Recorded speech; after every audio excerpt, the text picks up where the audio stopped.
want to start today with a question that it sounds a little abstract, Okay. maybe even a little sci-fi, but just stay with me for a second. I'm with you. Do you think a piece of music can act like a biological nervous system? That is abstract. You mean like a beat mimicking a heart? Or does it react to things? Well, I mean more. Yeah. More literally. Acting as a mirror to our internal state. Okay. So not just this song is sad or, this song makes me want to run through a wall. I mean, can a composition actually translate the sensation of high-functioning anxiety? Right. That always-on mode we all live in. Exactly. And then in real time, simulate the process of resolving it.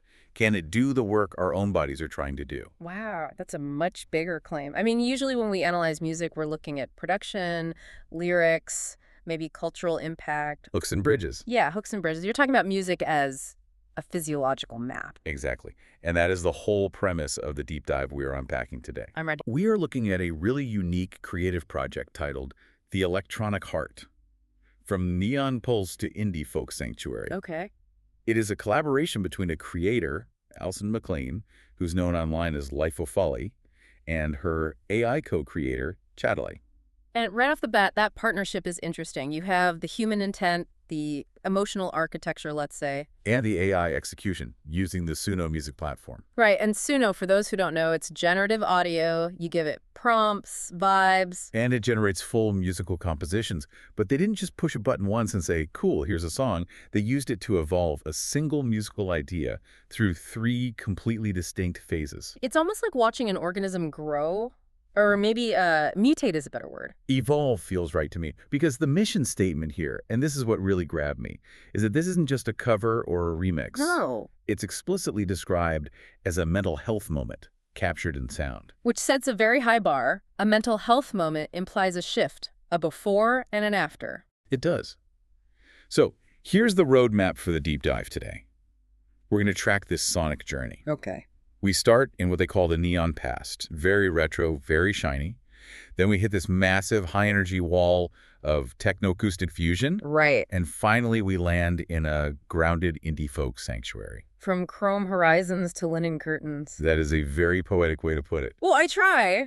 But seriously, that trajectory from the artificial to the organic, that's the whole story here. So buckle up. Let's start at the beginning. Phase 1. The input. The source material calls it the input, or the first spark. Right. And to understand the resolution, that sanctuary at the end, you have to understand the tension we start with. For sure. The aesthetic here is described as a quintessential new wave synth pop track. Which visually I'm picturing, 1984, neon lights, smoke machines. Synthesizers the size of a dining table. Yes. Yeah. You're in the right headspace. The project notes use very specific imagery, synth pop shimmer, and a post-disco heartbeat. Post-disco heartbeat. That phrase really sticks with me. What did that bring up for you? It implies something that's still dancing, but maybe. Maybe the party's over. Or it's 3 in the morning and the lights just came on. Yeah. It suggests a mechanical rhythm. The heartbeat isn't biological yet. It's a drum machine. It's precise. But there's a deeper layer in the notes. They talk about melodic hooks rising like chrome horizons. Chrome horizons. Yeah. That feels a little cold, or just artificial, like a screensaver. I don't think it's cold, necessarily. The text actually describes it as tender with longing. Oh, interesting. And that's a key insight into that early electronic era, isn't it? I mean, think about it. It's technology trying to sing about human emotion. It's future-facing. It's obsessed with what machines can do. But it's still trying to replicate a feeling. So it's the electric memory. Exactly. It's a simulation of feeling. It's catchy, it's rhythmic, but it's kind of stuck in a loop. It represents a digitized version of ourselves. That feeling of nostalgia for a future that never quite happened. Okay, so we have this foundation. Shiny, rhythmic, safe in its repetition.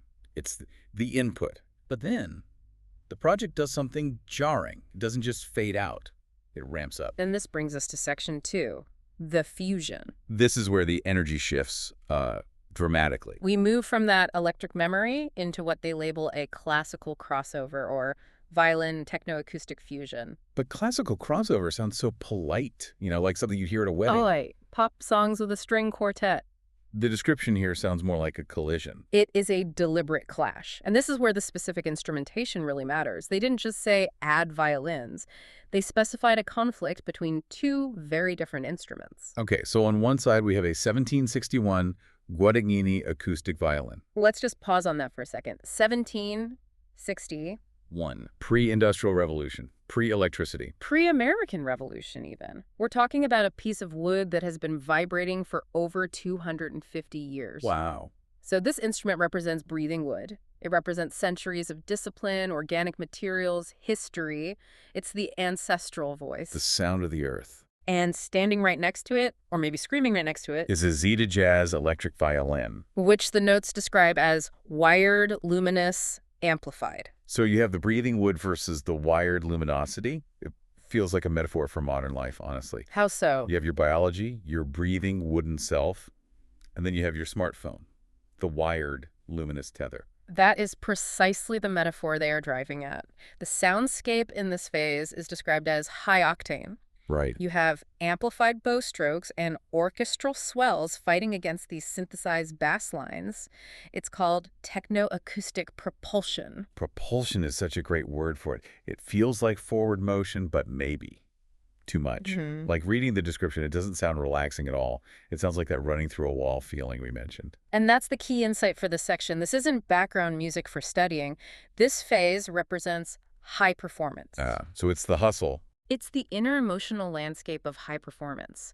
Think about that state of flow where you're just incredibly productive, you're multitasking, firing on all cylinders. It can feel exhilarating, feel luminous, to use their word. But it's also incredibly high tension. It's sustainable only for short bursts. For sure. It's the electrifying bridge between tradition, your body, and technology, your output.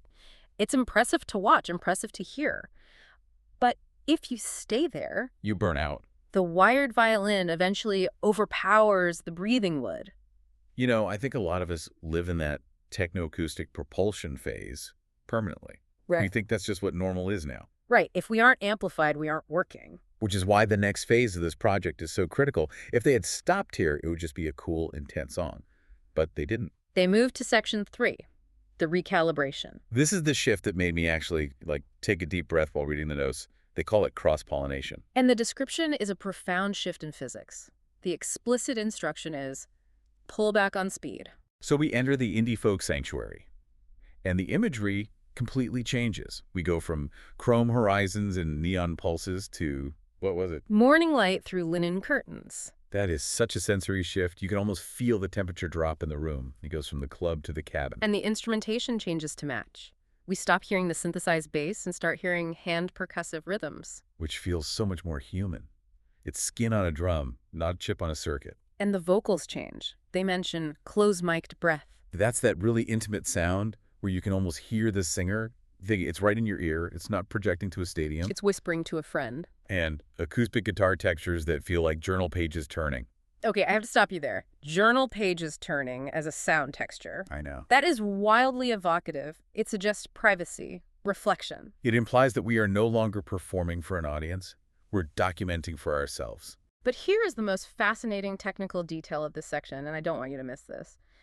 The techno pulse, that high-energy beat from before, it doesn't disappear. Wait, really? I just assumed the whole point of a sanctuary was to turn off the noise. Yeah. Unplug the router. No, and I think this is the most important takeaway from the whole deep dive. The source material says the techno pulse becomes a distant horizon line. Wow. Or a heartbeat under wool and pine wood. That changes everything. Yeah. So it's acknowledging that the technology, the drive, the anxiety, it's still there. It's part of who we are. It is, but it's buried under layers of comfort now. It's under the wool. It's integrated, not eradicated. I love that distinction.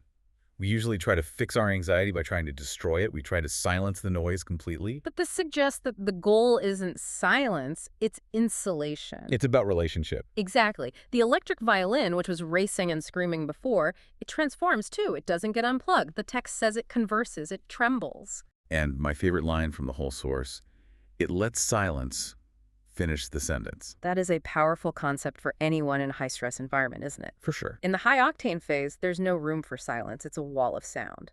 But in the sanctuary phase, silence is actually part of the composition. It's the negative space. It's the breath. So if we zoom out, we've tracked the sound new waves to technoclash to folk. Yeah. But let's decode the symbolism. The creators, Alison and Cradle, they actually provided a key to read this map. Right. They didn't leave it up to interpretation. No. They explicitly map the musical elements to the human experience. They state, the violin is the nervous system. Okay. The wiring of the body, the thing that The feels synth is the thought loop. repetitive, circular, hard to turn off. Yeah. That 3 a.m. brain that won't shut up. And the indie folk texture is grounding. So when the song shifts to indie folk, it's not just a genre change. It's the nervous system finding the ground. Precisely. The project creates a tension between circuitry and breath. But here's the nuance. Instead of escalating that tension or trying to separate them, the music cradles it. Cradles it. That is surprisingly gentle for a project that started with neon lights. It creates a space where speed slows, intensity turns inward, and energy becomes integration. You know, looking at this, it challenges the way we think about covers or remixes. Usually a remix is about making a song faster, more danceable. This is a demix. The source material puts it beautifully. This is not a cover for spectacle. It is a cover for revelation. Revelation, that's a heavy word. It implies that something hidden is being shown. They argue that they aren't just breaking musical barriers by mixing classical and techno and folk. They're dissolving emotional barriers. And what's the outcome of that dissolution? I don't know. You tell me. The shift from a dance-driven rhythm to a sway-driven rhythm. I want to pause on that. Dance versus sway. Dancing, at least the high-energy kind, it's often performative. It's outward. It requires steps. Yeah. Swaying is internal. Yeah. You sway when you're soothing yourself. Or holding a child. Or just standing in the kitchen waiting for the coffee. It's a natural biological rhythm. It's subconscious. Yeah. And the creators argue that in that softened tempo, quote, we hear ourselves. That's the punchline, isn't it? When the noise drops, you're left with yourself. The unseen becomes audible. The pulse becomes presence. It's a movement from performing for an audience or for the world to simply being present with your own nervous system. It's wild how a description of a song can feel like a therapy session. It makes sense, though. We are rhythmic creatures. Our hearts beat, we walk in rhythm. Sound is a powerful input. We often underestimate how much our environment, the soundtrack of our lives, dictates our internal state. And this project is just making that relationship explicit. It's saying, here is what your anxiety sounds like. Now here is what your peace sounds like. And it proves you can get from one to the other without destroying the first part. You don't have to kill the techno violin to hear the acoustic one. No, you just have to change the mix. You have to lower the fader on the thought loop. So let's step back and look at the whole arc, because this project is really a story in 3 acts. Act 1, the input, the shiny digital promise of the future, the electric memory. Act 2, the fusion, the struggle, the high-performance burnout, the techno-acoustic propulsion where the ancient wood fights the electric wire. And Act 3, the sanctuary, the recalibration where the speed drops, the light softens, and the pulse becomes presence. It's a journey from doing to being. That's the best way to summarize it. From the output of the machine to the intake of the breath. The source material concludes with this idea that a pulse becomes a presence. I want to dig into that distinction one more time because I think it's subtle but so vital. It is. A pulse is just a signal. It means you're alive, sure. It means the blood is moving, but it's automatic. A machine has a clock signal. Right. But a presence, that is awareness. That is being in your life, not just racing through it. A presence occupies space. It has weight. It listens. So the neon pulse is just existing. The indie folk sanctuary is living. It creates a container for the self.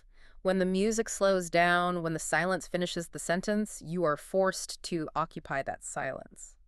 It really makes you think about your own playlist, doesn't it? Or just the noise level in your own head right now. It certainly does. It makes you wonder what your own indie folk phase looks like. Do you even have one? Yeah. Or are you just looping Act 1 and Act 2? That is the scary question. Are we just stuck in the techno-acoustic propulsion? For many people, yes. That high-octane anxiety feels like the only way to survive. This project suggests there's a third option. And that option involves linen curtains and hand drums. Sign me up. It does sound nice. So here's a final thought for you to carry with you today. We all have that high-octane mode. We all have the techno-acoustic fusion running in our heads, the deadlines, the notifications, the ambition. For performance. That's the performance. But if we view our lives like this composition, Yeah. what does it look like for you to pull back the tempo? If you stopped trying to keep up with the synthesized beat and let the silence finish the sentence, what would you actually hear? Are you just listening to the noise? Or are you listening for the nervous system underneath?